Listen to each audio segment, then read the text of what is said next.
செங்கல்பட்டு மேற்கு மாவட்டம் பல்லாவரம் சட்டமன்ற தொகுதிக்குட்பட்ட பம்மல் வடக்கு பகுதி கழக அயதிமுக சார்பில் திமுக அரசை கண்டித்து தெருமுனை பிரச்சாரக் கூட்டம் பம்மல் சங்கர் நகர் காந்தி சாலையில் பம்மல் வடக்கு பகுதிகழகச் செயலாளர் தாம்பரம் மாநகராட்சி மாமன்ற உறுப்பினர் பே ஜெகநாதன் ஏற்பாட்டில் பம்மல் வடக்கு பகுதி கழக இலக்கிய அணி தலைவர் சக்கரவர்த்தி தலைமையில் நடைபெற்றது.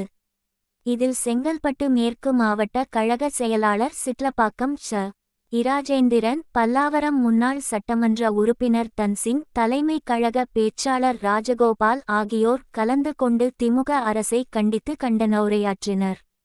இந்நிகழ்வில் பம்மல் வடக்கு பகுதிகழக அவை தலைவர் தண்டபாணி, பம்மல் நகர அம்மா பேரவை முன்னாள் செயலாளர் முகுந்தன், மாவட்ட அண்ணா தொழிற்சங்க அவைத்தலைவர் சரவணன் ராஜ், குரோம்பேட்டை பகுதி கழக செயலாளர் சதீஷ், அனகை பகுதி செயலாளர் வேலாயுதம், அஸ்தினாபுரம் பகுதி செயலாளர் அருணாச்சலம் மற்றும் கழக நிர்வாகிகள், பகுதிவாழ் பொதுமக்கள் பெருமளவில் கலந்து கொண்டனர்.